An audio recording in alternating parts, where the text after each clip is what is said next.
Hi guys, and happy new year to all of you. I took a short Christmas break last week, but we're back with another one like we never left. Today's recipe is a subsequent one from the last rosemary water video that I made. I got a few questions from you guys, and also the video got quite a good reaction, so I decided to make another one to answer all your questions. If you've been watching my content for some time now, you know that I love to give you guys alternatives. I make content about homemade recipes, natural remedies, health and wellness in general. And now that you guys are loving hair videos, I've decided to include them as well this year. I have quite a lot in store, especially due to the high demand I've been getting based on hair and hair products. Something is definitely cooking, and when it's ready, I'll serve it hot here fast. So guys, make sure you stay tuned by pressing that subscribe button and turning on your post notifications. And for all the new subscribers and the returning subscribers, you guys are my sugar, spice, and everything nice. Let's begin. I began by picking fresh rosemary leaves. I won't be using all these. I'll be drying the remainder to make a rosemary scrub for hair that will be in a different video, so make sure you stay tuned so you don't miss out. Tea spritzes and tea rinses are a great way to hydrate and boost hair growth based on different properties in different kinds of teas. For instance, teas like sage, green tea, kuding, or black tea, among many others, are loaded with antioxidants and minerals like zinc, copper, and calcium to protect the hair follicle. Hibiscus is known to deep cleanse, fight dandruff, and also promote hair growth. Chamomile leaves, meanwhile, are known for their soothing properties. Long story short, a quick rinse with tea could help offer a boost to dull, lifeless hair and to nurture it back to health. So guys, you don't have to use all the teas combined like I did. The main ingredient here is rosemary, which I combined with other herbs that I had. So you guys can use any of these that you have. It should work perfectly. In the last video, I used rosemary combined with hibiscus, which unfortunately does stain due to the high measurements that I used. However, the stains do come off easily, so no worries. This method I used here is an alternative which doesn't stain at all. I used less hibiscus flowers, which make it less potent. However, I paired it with other different herbs to make it more potent. So guys, you can pair rosemary leaves with any other herb that you have that I listed here in the video. It should work perfectly. Just make sure to do a patch test first in case you're allergic to any of these herbs. You can still get a reaction even with natural products. I had to mention that as a disclaimer. Personally, I have used these herbs combined as a tea rinse after washing my hair. Since they're quite potent, I did rinse out my hair and I got no reaction, but our scalps are different. They also react differently to different products. So you guys, it's best to test, find out what works best for your hair and stick with it. So guys, follow through with the process so you don't miss out on anything.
So guys, that's exactly how I made my herbal tea spritz, and from all these questions I received, we will be testing it together. So I'll be showing you how I use it to hydrate my hair.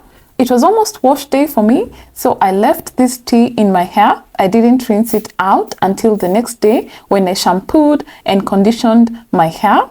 I have made a video about rosemary oil and rosemary water in the previous videos, and I like to explain exactly how I use them and their contribution towards maintaining hair. It can be quite confusing, especially for new naturals. I have mentioned that I always hydrate my hair before combing it or styling it. And there's a big difference, guys, between hydrating hair and moisturizing hair. These terms are often used interchangeably, although they have different meanings. I'll try and break it down to the best of my knowledge.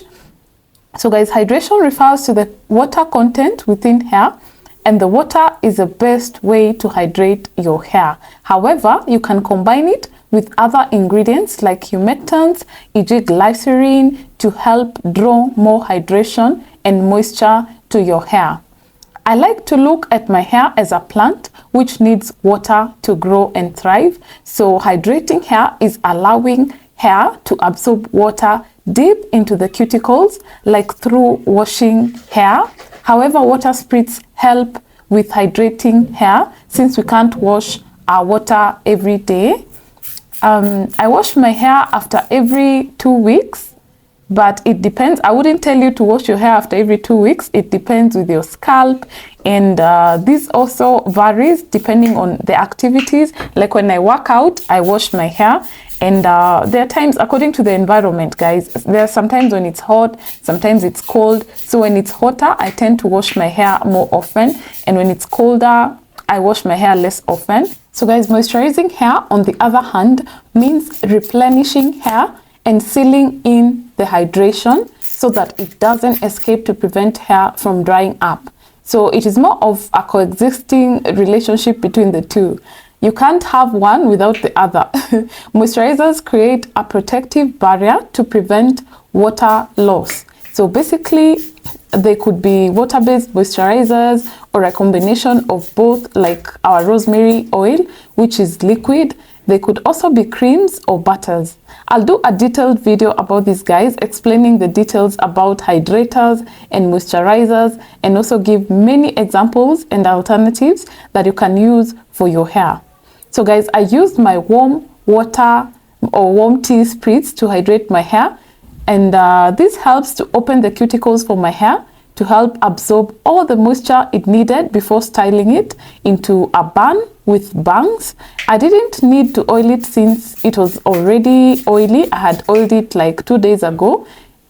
At this stage, this was like day 3 since I oiled my hair, and I'll be washing it the next day. I washed my hair the next day after doing this spritz, guys. So that's why you didn't see me like adding any oil into it. I hope it makes sense, the hydrating and the moisturizing. Guys, you can always engage me with any questions down on the comment section below. I reply to all comments. I also got a question about hibiscus on gray hair. Guys, studies have shown that it does aid darken gray hair. The more potent hibiscus tea is the one that stains. Actually, it changes color from purple to a dark bluish color. So it could actually work on gray hair. It's used to darken gray hair. So if you try it, guys, let me know down in the comment section. So guys, this tea can be used as a hairspray or a spritz, hair rinse, scalp massager, a leave-in spray. You can add it into your shampoo. It can basically be used to replace water. Yeah, this tea, you can use this tea to replace water. So you don't have to use just water on your hair.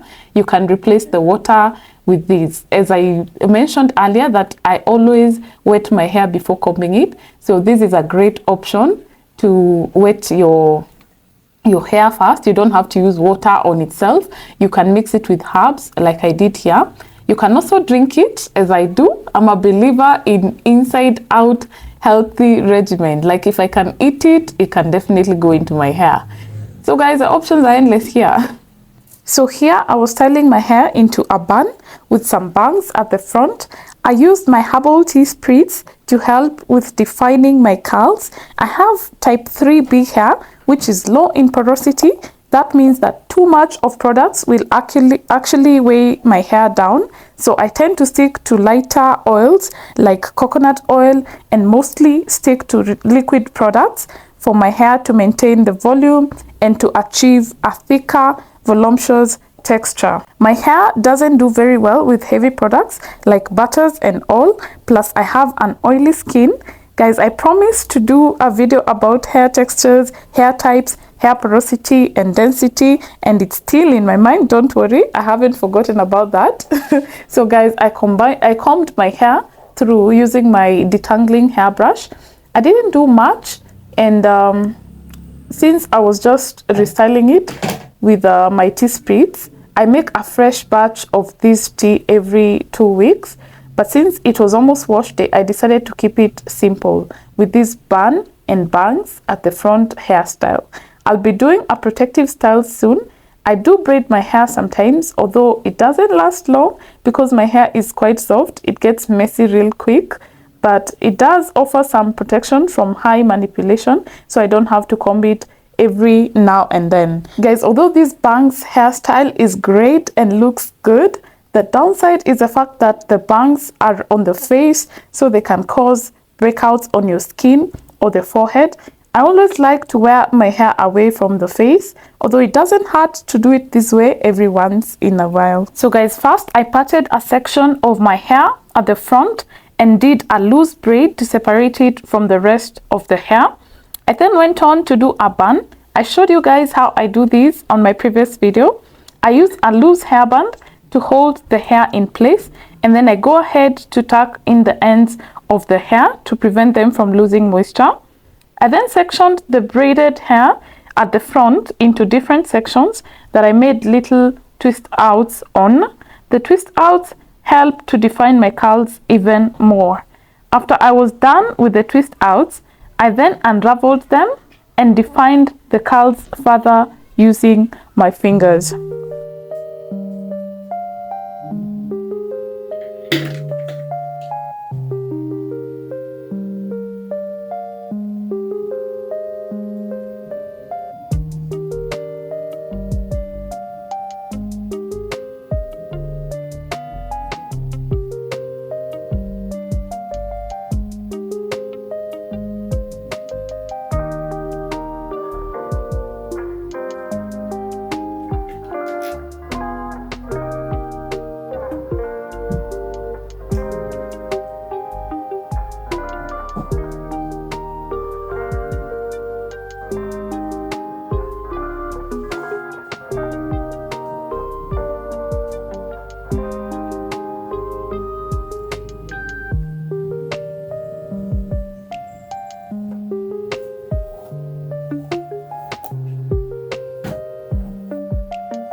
So guys, this was how it turned out. The bangs were popping and the curls were very well defined. If you like this video, don't forget to give it a big thumbs up, subscribe and turn on your post notifications to get notified every time I post a new one.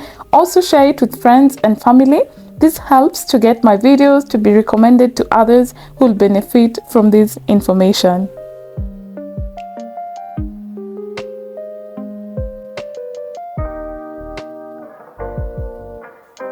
Thank you for watching. See you on my next one.